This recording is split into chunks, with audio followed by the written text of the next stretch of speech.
The notification came at 3:17 a.m.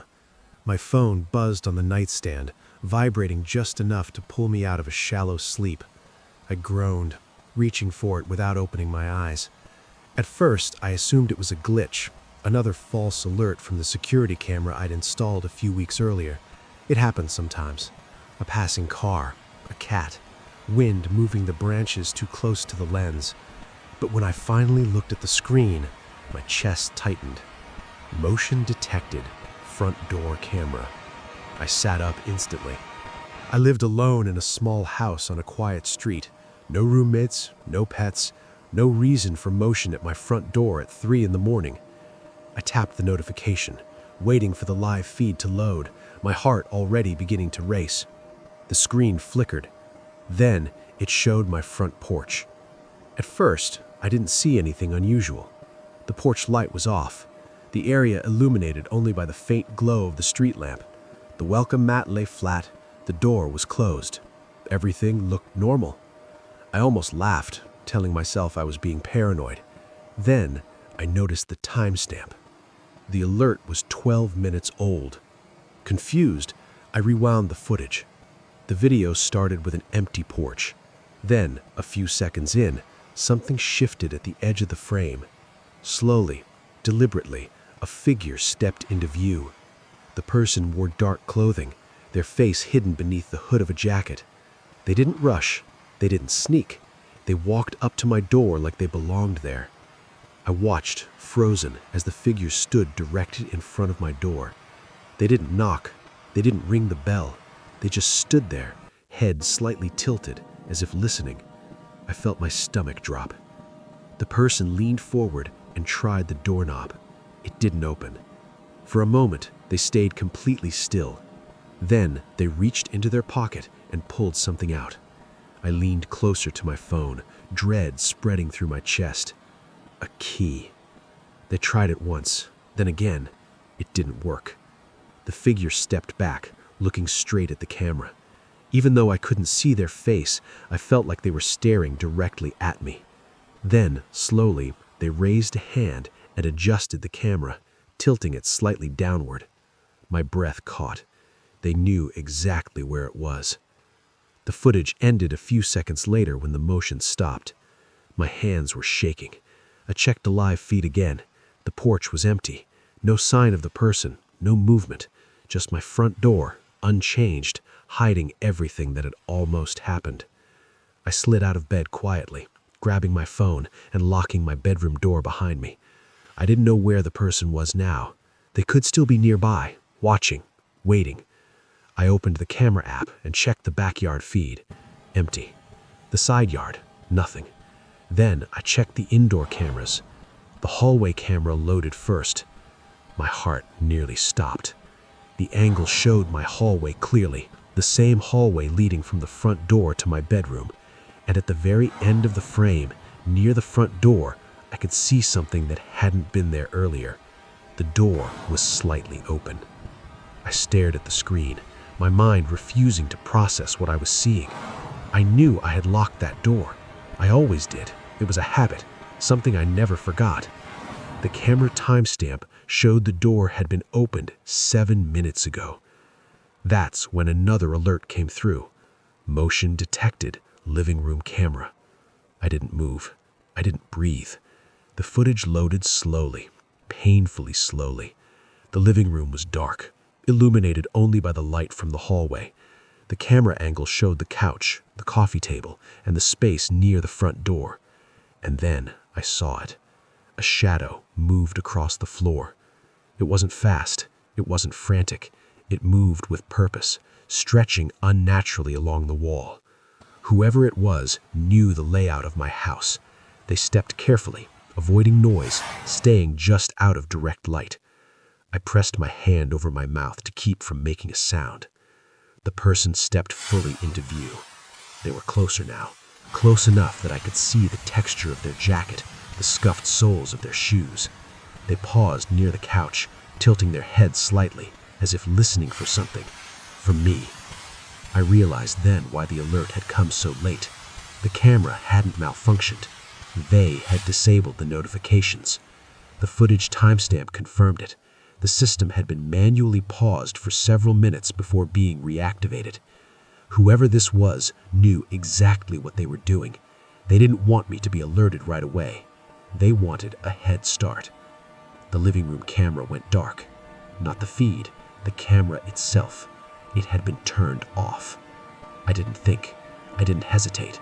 I locked myself in the bathroom, turned off the lights, and called the police, whispering my address as quietly as I could. My entire body trembled as I waited, listening for footsteps, for the sound of a door opening, for anything. Minutes felt like hours. I never heard the person leave. When the police finally arrived, they searched the house thoroughly. Every room, every closet, every corner. There was no one there. No sign of forced entry. No fingerprints. Nothing. Just one thing. The front door lock had been scratched and worn, like someone had been trying keys over and over. The officer told me I was lucky, that I probably scared them off by moving around, that it was over. But I know that's not true. Because the next morning, when I checked my security system logs, I noticed something chilling. There was one alert I never received. Motion detected, bedroom camera. Timestamped at 3:29 a.m. My security camera didn't alert me too late. It alerted me just late enough. It started like any other evening. I had just finished work and was looking forward to a quiet night alone. The house was empty, silent, and for a moment, that peace was comforting. I locked the door behind me and set my bag down, glancing around. Everything was as I had left it that morning. Then I noticed something strange. A dark, muddy footprint on the welcome mat. I frowned. I live alone. I always lock the door. My boots had been sitting by the closet since morning. I bent down for a closer look. The mud was fresh, still slightly wet, and the pattern looked deliberate. It was shaped like a shoe, normal in size, but it hadn't been there earlier. I shook my head. Maybe it was a neighbor? Maybe someone had stepped inside without me noticing. My pulse quickened, but I told myself not to overreact. I grabbed a cloth and wiped the footprint away. As I started walking toward the kitchen, I noticed more. Another footprint, larger this time, crossing the living room floor. One step, then another, each one muddy, wet, and perfectly spaced, as if someone had been walking slowly, carefully inside my home. I froze. I live alone. There was no logical explanation. I always lock the doors. I always check the windows. Yet here were footprints leading from the front door into the house, ending near the hallway. My hands trembled as I reached for my phone. I considered calling someone, the police maybe, but I didn't want to alert whoever or whatever might still be inside. I grabbed a flashlight instead and slowly followed the footprints. They led to the living room. The couch cushions were slightly displaced. The coffee table had been nudged just enough to leave faint scratches on the floor. My chest tightened. Whoever had entered had known the layout. They hadn't rushed. They had moved carefully, almost deliberately, like they were studying the place. I took a deep breath and tried to rationalize. Maybe it was a delivery person? But that didn't make sense. My porch camera had shown nothing. The footprints didn't belong to boots I recognized. They were unfamiliar, menacing even in the dim light. I continued to trace the trail with my flashlight. The footprints led to the hallway. The floorboards creaked beneath me, amplifying the sense of tension. I noticed that the prints were slightly larger now, like whoever it was had changed shoes, or that the mud had spread differently across the floor. Near the bedroom door, the trail ended. Just ended. No footprints beyond that. My mind raced. Had they left? Or were they still inside, watching, waiting? I checked the bedrooms. All doors closed, nothing out of place. I checked the closets. Empty. The bathroom? Empty. I felt like I was going in circles, following an invisible presence that had been inside, studying my home, then vanishing without a trace. Then I noticed it. A faint smear near the back door. Not a footprint this time, but a dragging mark. Mud streaked across the tile. Someone or something had been trying to leave but had moved too fast. Or maybe they had been in a hurry to remain unseen. I grabbed my phone again and called the police. My voice shook as I whispered my address. I stayed on the line, moving slowly through the house with the flashlight. Every creak, every shadow made my heart race. They arrived within 20 minutes. By then, the house seemed normal again. No footprints anywhere, not even where I had originally seen them. The mud was gone. The scratches on the coffee table had vanished. The house looked untouched, as if no one had been there. The officers checked thoroughly. No sign of forced entry, nothing stolen, no fingerprints, nothing. One of them looked at me and said, "You're lucky. Whoever it was probably left when they realized someone was home." But I know that's not true. Weeks later, I still find traces sometimes. Small muddy smears near the windows, faint scratches on the wooden floors, marks on the door handles. Always subtle, always almost imperceptible. Almost as if the person or something was testing me, watching me, waiting for the right moment. I don't leave doors unlocked anymore. I check the windows multiple times. I installed additional cameras, but still, late at night, when the house is quiet and the shadows stretch along the walls, I feel that same sense of being watched. And sometimes, when I wake in the middle of the night, I swear I can hear soft, careful footsteps across the living room floor, footsteps that don't belong to me. I never see anyone. I never catch them. But I know they are there. I know the footprints are proof that someone or something enters my home when I am supposed to be safe, proof that I am not as alone as I think I am. The worst part isn't the footprints themselves. It's the knowledge that they could be anywhere, waiting for me to look away, waiting for the right moment. And when that moment comes, I don't know what I'll see, or if I'll see it at all. Because the mud may wash away, the footprints may disappear, but the fear stays. And I know without a doubt that I am never truly alone in my house.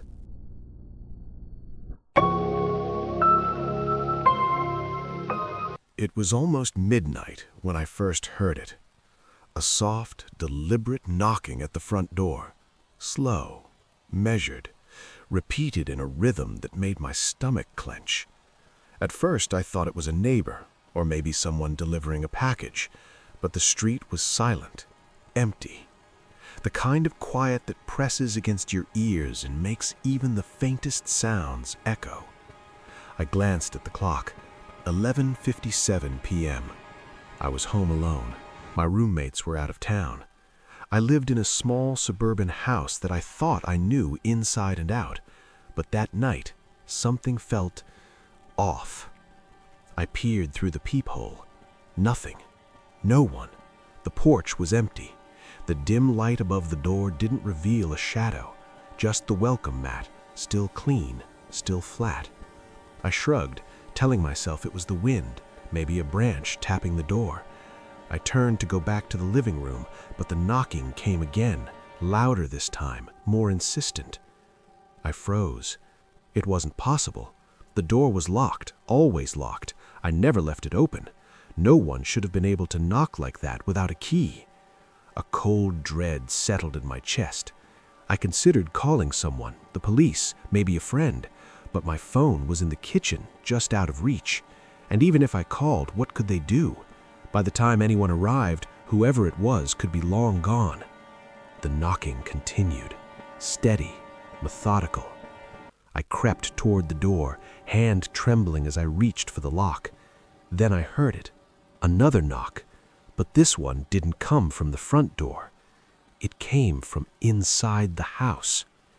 I froze in place. My eyes darted around the living room. The shadows from the furniture stretched unnaturally across the floor, as if they were alive, moving in time with my heartbeat. I tried to convince myself it was impossible. No one could be inside. I had checked every door before going to bed, but the sound was undeniable, soft, low and deliberate, knocking from within. My pulse raced. I grabbed a flashlight and started slowly moving toward the hallway. The knocking continued, now echoing slightly, as if coming from multiple directions at once. I reached the first bedroom. Empty. Closet doors closed. Nothing out of place. The knocking didn't stop. It seemed closer now, as though it had followed me. I moved to the kitchen. The flashlight beam cut through the darkness. Shadows clung to the corners, bending unnaturally along the walls. A knocking came again, low, deliberate, inside the house. I felt it then, a presence, heavy, watching, waiting. I realized it wasn't just a sound. The knocking was a message. Something was inside, testing me, teasing me, seeing how I would react. I backed away slowly. Every instinct screamed to leave, to run, but I didn't know where. The front door was behind me. The hallway stretched ahead. The knocking continued, now coming from the ceiling above, from the attic maybe, or the second story. I swallowed hard and made my way upstairs. Every step creaked beneath me, the sound amplified in the silence of the house. I checked every door, every closet. Nothing. Just empty rooms, untouched furniture, still shadows stretching along the walls. Then I heard it again, closer, louder, a single deliberate knock from the bedroom next to mine. I stood frozen, my hands shook.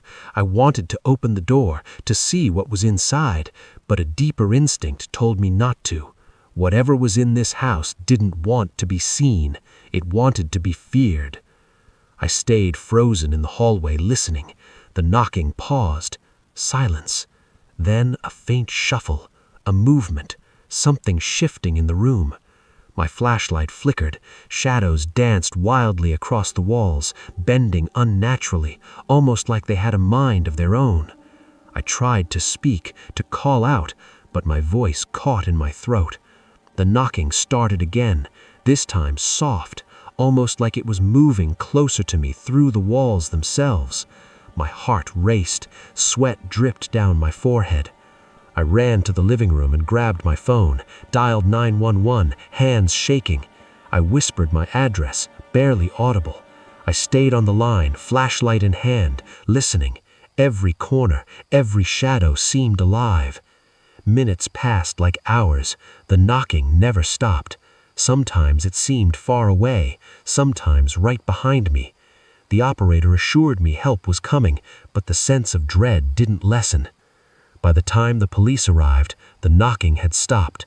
The house was quiet, empty, nothing disturbed, no footprints, no signs of forced entry, just shadows and an empty living room bathed in the faint glow of the streetlights outside. The officers searched thoroughly, every room, every closet, nothing. They said I was lucky, that maybe it was a prank or some kind of structural noise, but I know better. Even now, weeks later, the memory lingers. Sometimes late at night, when the house is silent, I hear it again, a soft, deliberate knock from somewhere inside. Not the front door, not the walls, just inside, waiting. And every time I hear it, I remember that night, the night I realized that in my own home, I was never truly alone. That some things don't need to break in. They don't need to show themselves. They just knock.